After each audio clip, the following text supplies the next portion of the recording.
My name is Lamar Gregory Ellis. I was born in Chicago, Illinois at Michael Reese Hospital. I had a wonderful mom. She raised me to go to school, to study, to learn how to do something so I could get a job and work. I had a father up until I was 7 years old, but he wasn't never around too much.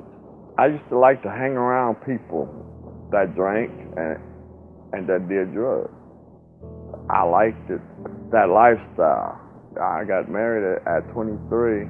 My wife, she introduced me to marijuana. The first time I tried it, I'll never forget it. I loved it. After using marijuana about 10 years, I kind of realized that if you could smoke it, it wasn't that bad. I left Chicago, I moved to California. I divorced my wife.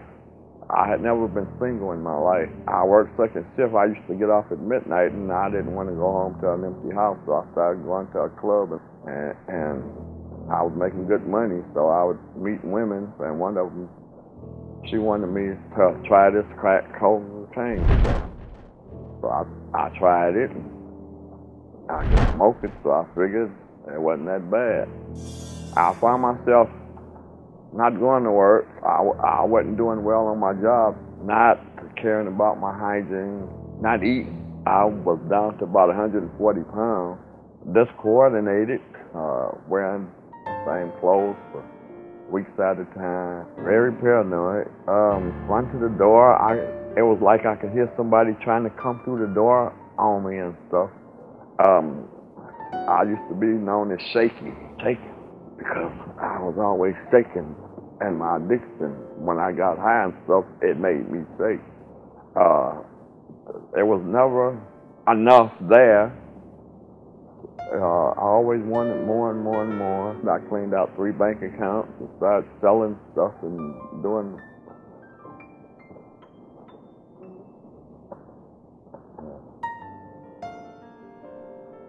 I was stealing from myself. I was messing up my life, you know. And I just made up in my mind that I was tired, you know. I mean, I got a son and 2 daughters that need me right now. Even during my addiction, I would always talk to God, and my family, they would pray for me and stuff. And I went to treatment in California. I came back to Chicago. I went to treatment here. From there, I would move to a recovery house. When I wasn't in a recovery house, I was living in a hotel room, and not a very good hotel. And when I couldn't live in a hotel, I was living in a homeless shelter. You would come in there and you sit up there all day long. You could lay down at 10 o'clock, and they would wake you up about 3 in the morning. Saying you ate when they said eat, and you had so much time to eat. If you didn't eat in that time, then you had to leave your food there. When you have an addiction, you take whatever you can get. You know, I didn't really feel bad or good about it. I just accepted it. I wanted to get into a church. The people at the Lord's Table, they friendly. I get a lot of positive advice here. Other members that call me up just to say, how are you? How you doing? What's going on? And that makes me feel like a person. I have a pastor that I love dearly. I have a brother and a friend and a pastor. If he see me straying off, he calls me in his office and he sits me down right away. Pretty much what our vision is to be able to get people out of the shelter from the homelessness, change their environment, and put them in a setting that will be able to enhance their spiritual growth, so that we can assist them as much, empower them so that they can get back on their feet and be able to return back to the community. We've seen a lot of people from having challenges with alcohol, prostitution. Some of them they have problems psychologically. People call me Tommy. I love the human resilience in our members with the struggles that they go through, and still they can give the little that they do when they come to service. And I like to see them succeed and be part of that when they do get their jobs and when they do move on in life and when they do self-actualize. So that's one of the most rewarding things in the ministry.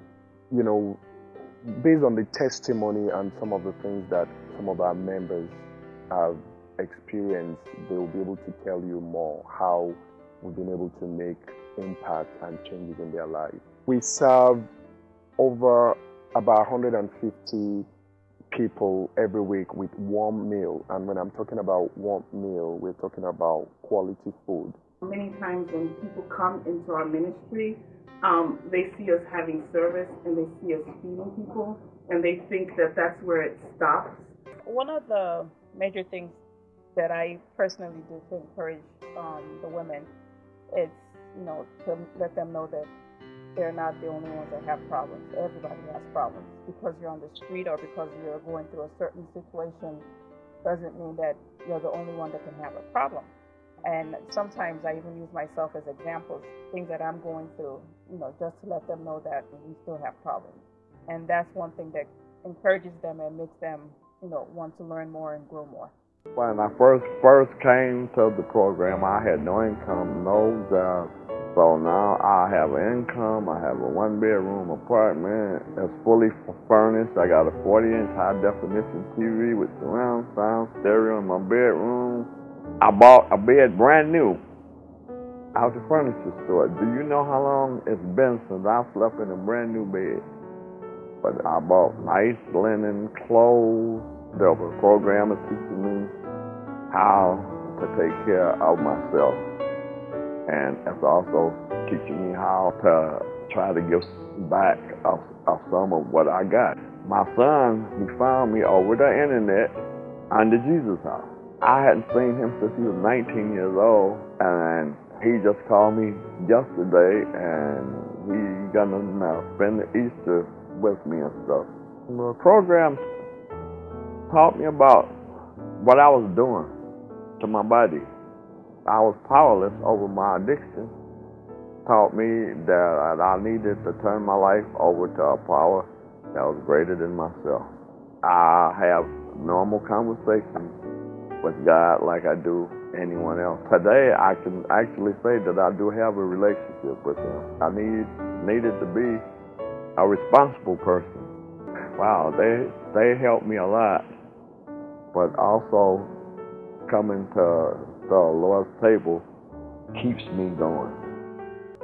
You may be wondering why we are asking you to assist us in this kind of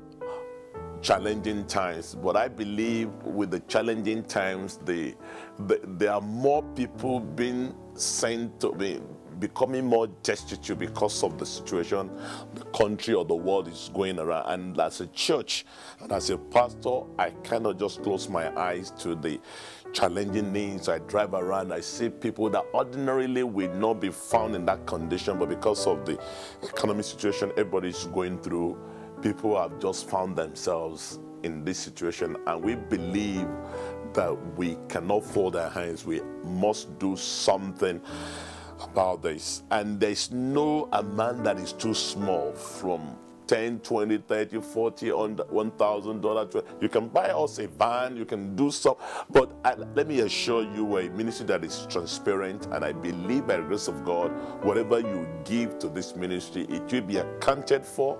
The money will be used judiciously, and you can get a receipt because they're tax-exempt status ministry, to put smile on some of these men and women who also can become anything like you and myself. Thank you, and God bless you as you join us.